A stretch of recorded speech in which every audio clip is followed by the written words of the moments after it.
Hey everyone, I hope you're doing well today and that you're having a great week. I'm excited to be back for another episode on this show of working with the Mastermind GT by RJM Music Technology. And in this video today, we're going to go over how to set up a device that I would say is rather a little unconventional as opposed to most things we go over.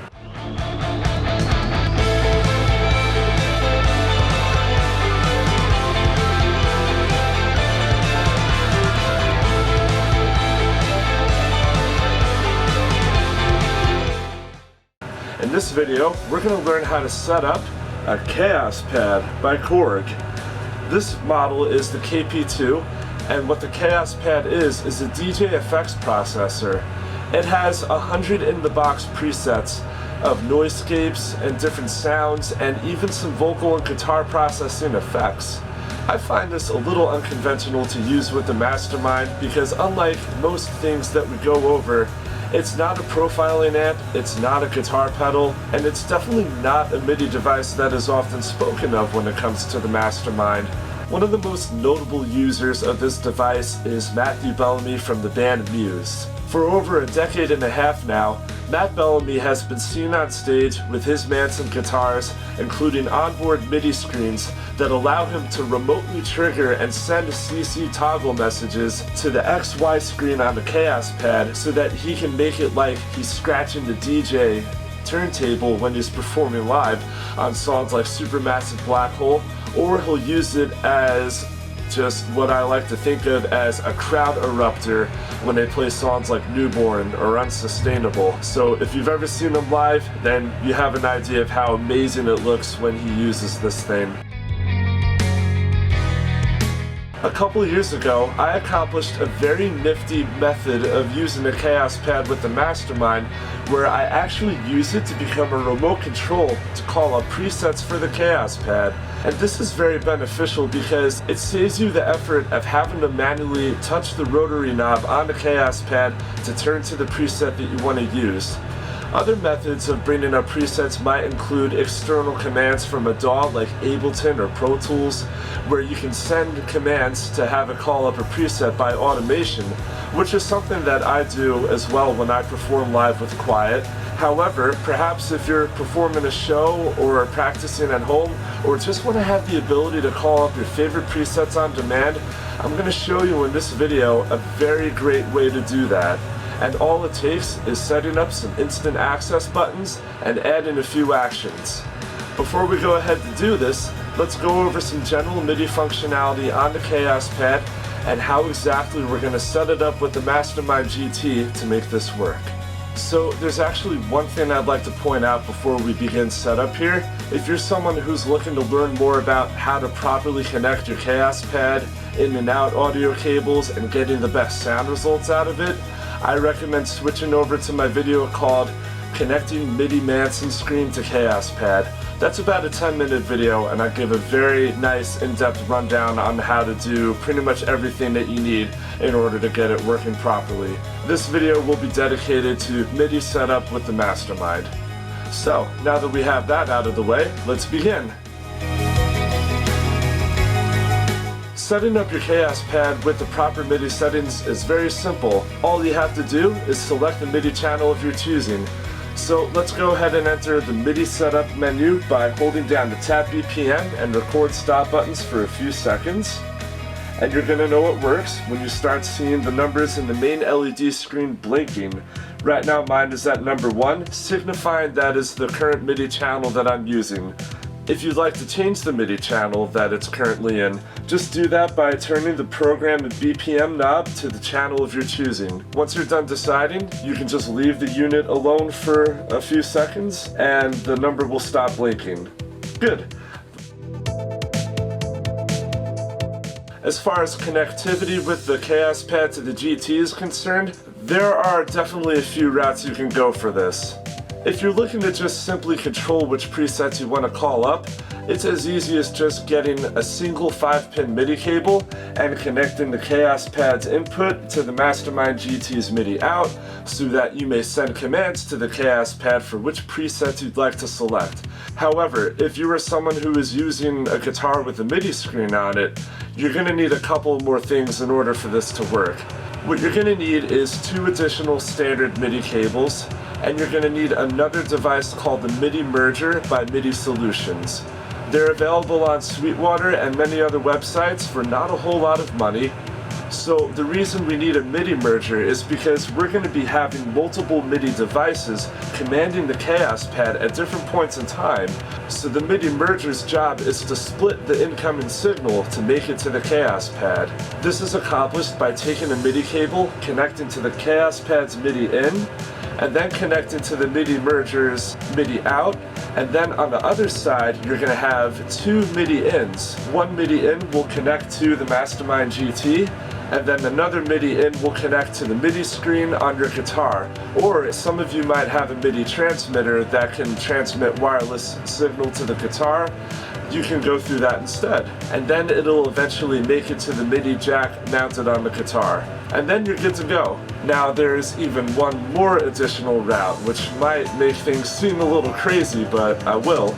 So something that I do in my rig is that for all of my MIDI devices, what I actually do is I connect everything to this guy right here. This is a T8 by MIDI Solutions, also the same company that designs the MIDI merger. And what this does is it splits the signal between 8 MIDI outputs, so that way what I can do is I can connect the Mastermind GT to the T8's input so that it may send commands to every single MIDI device that's connected to this box. It saves me the trouble from having to use MIDI through connectors that you often see on the rear of devices. This is not something that you have to do at all. However, if you did want to go this route by hooking all of your MIDI devices to the T8, you can do exactly what I told you to do with connecting the Kaoss Pad to the MIDI merger, where you have one side going to the MIDI screen, instead of the other input going back to the Mastermind GT, just have it stop off at the T8 splitter first. And then the input from the T8 will then go to your GT, and you're good to go. So now that we have covered how to set up our MIDI channel in the Kaoss Pad and how to connect it to interface with the GT, let's go ahead and actually set it up as a device in the Mastermind. Okay, so here we are in the Mastermind GT Edit app. Let's begin setting up the Kaoss Pad with the GT by going right to the Devices tab. So as you can see in the device list, I have Kaoss Pad set as my 4th device, but you can put it anywhere you'd like. If you take a good look at these settings here, everything that you see here will allow everything to work with the Kaoss Pad flawlessly. So beginning from the top, we're going to select generic for the manufacturer, and the reason we're going to do that is because RJM doesn't have any pre-designed settings for anything with Korg, which is totally okay. So as long as we set it up as a generic, we'll be alright. We're going to use the model PC and CC device because that's what the Kaoss Pad is doing. We're using this device for program changes and in some cases, continuous controls. You can name it whatever you like, Kaoss Pad or KP2 or maybe a KP3 if that's what you have. Earlier I set my MIDI channel to the Kaoss Pad to 1, so I'm going to leave that alone, but of course you can use it to whatever you set. You want to have the MIDI port set to MIDI out because that's exactly where we're connecting to on the GT. We can leave the PC offset to 0, max PC to 127, and number of presets can stay at 128. For a bank type, we're going to select no banks. Lastly, if you check off send PCs and send CCs on preset change, you're good to go. We're going to move on to the buttons tab so we can start placing some instant access buttons to get some presets going. The first page of my GT22 generally has XFX3 and some other pedal stuff that works with my looper. The Kaoss Pad button that you see on this page is pretty much just an engage and bypass switch for my MIDI looper. I'm going to go over why I do that in just a little while. So if we go up to page 2, these purple buttons represent Kaoss Pad presets that I use most often. They sound real awesome and they can do some cool things. So let's take a look at one of them. KP11, which of course means Kaoss Preset 11. So here are the settings I use. You can set the button mode to normal, and the type of button this is an instant access. If you've been watching my previous videos, then you're pretty familiar with what an instant access button is. But for those of you who are a little newer to this, what an instant access button is, it's a type of button that allows us to assign different types of MIDI CC actions so that we may call up any kind of different MIDI functions at any given point. So at this point, you can leave global and flash with tempo unchecked.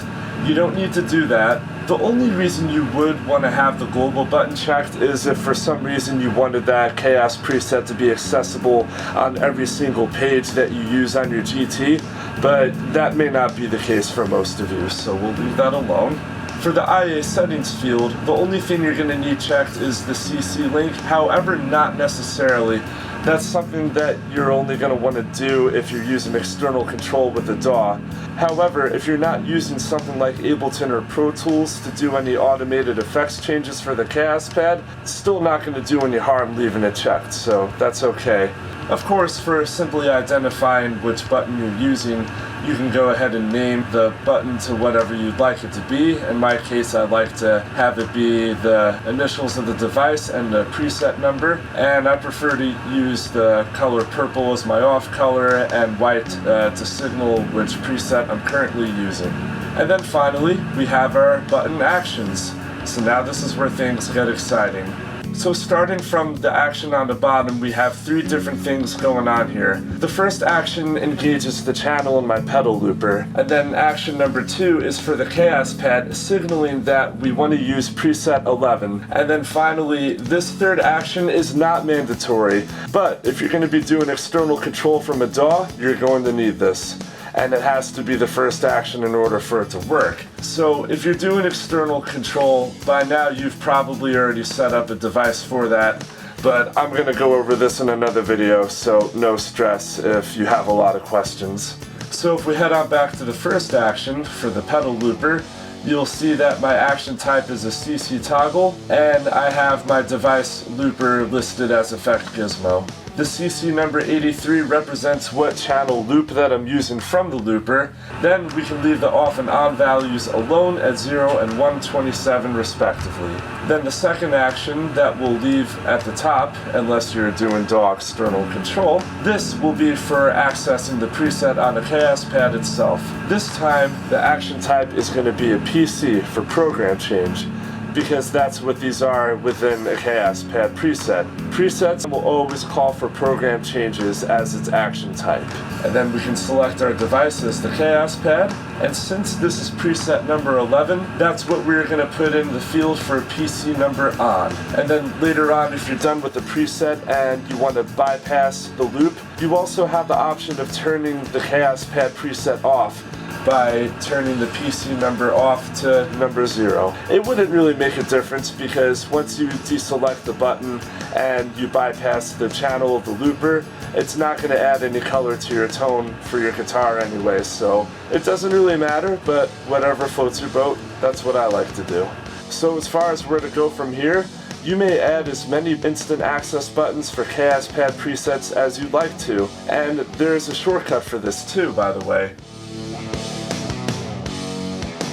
Whether you know it or not, if we exit out of this and go back to this page, you have the option of actually copying and pasting this button to different button slots. So that way you don't have to go doing the same stuff every time. You can have your general settings laid out, but this time when we access another button like KP68, we're having the same types of actions and, name, color, formatting going on. But this time, all you have to do is just change the preset number that you want for this button, and that's it.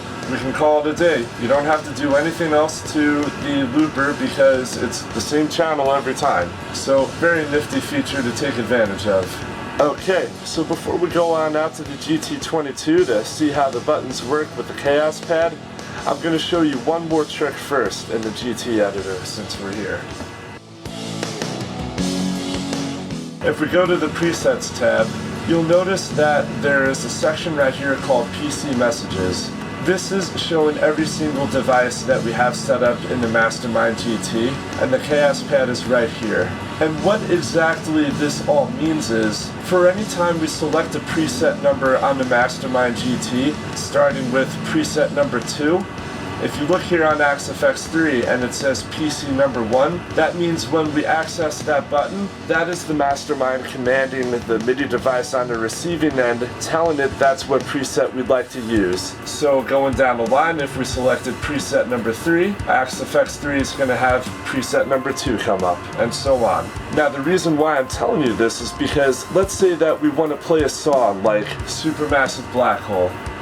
I have it down here as Mastermind preset 135. There are definitely not 135 PCs in a Kaoss Pad, but what I do know is that I'd love to use preset number 68 on the Kaoss Pad solo in that song. So what happens is now if we type in PC 68 where it says Kaoss Pad, when we go to select a preset to play Supermassive Black Hole, the Kaoss Pad has already been commanded what preset we'd like to use. So now that's going to bring me back to my main page of buttons. So in this case, if I'm going to go play Supermassive Black Hole, I do not have to hit page up to gain access to preset 68. Instead, by programming this to send PC number 68 when I access Supermassive Black Hole, all that I have to do is just hit the bypass and engage button for my Kaoss Pad right here, and that's it. So no matter what song you're playing, if there are some specific preset needs that you have, just go ahead and take advantage of that feature, so that diminishes a little bit less of tap dancing for you. So same thing, if we were to go play another song like Newborn, I have the program change going to PC number 70. So if we were to go to the GT right now and access Newborn, we can walk back to my effect rack, open up the drawer, and you'll see that the Kaoss Pad is already on preset number 70. So this is actually a feature that I discovered not too long ago, and I wish I did a few years ago when I started getting into this. It's just, what it comes down to when working with MIDI is that you're never really gonna learn much until you just start doing the stuff yourself. You can look at all the instruction manuals in the world, you can watch all the videos in the world or on YouTube like what you're doing right now, but the truth is, you're never really gonna see what means something to you until you just have an experience with it by accident. So without any further ado, let's go ahead and run the test out on the GT22. Alrighty guys, I have a guitar in my hand, so let's go ahead and hit page up, and let's try accessing some of these presets. So starting with Kaoss Pad 11 that we set up together, it is bypassed and the preset has changed with it. So this is what it sounds like.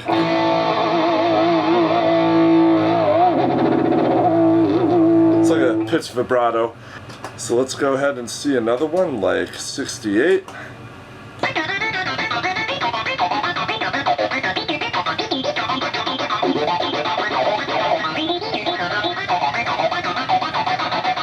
Alright, bypassed. Alright, let's show you a couple more. 81 is another cool one. It's very spooky.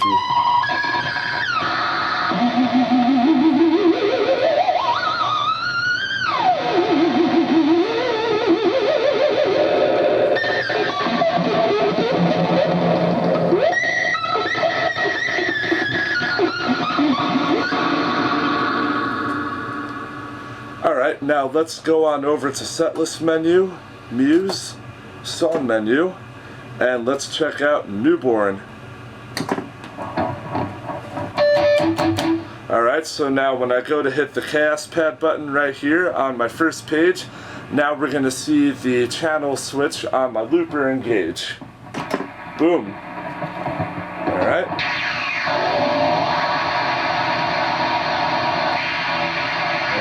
That's coming through. And we can bypass it, and here we go.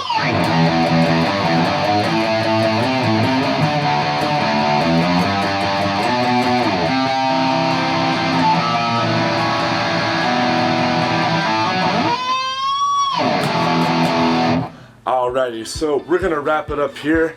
Guys, I want to thank you so much for watching this video, and I genuinely hope that you enjoyed this one, because I certainly had fun showing a concept that I don't believe has ever really been seen on YouTube or anywhere yet. I don't know anyone else that's ever tried controlling the Kaoss Pad with the Mastermind GT before, so I hope that this opens up the door for many more possibilities for you and your guitar rigs or whatever you're working on. And if you ever have any questions, please go ahead and leave it in the comments, and I'll be happy to help out. If you learned a thing or two from this video, please go ahead and leave a like, and don't forget to subscribe to my channel to keep up to date with future videos. There's plenty more where that came from. Have a great week, and I'll see you next time.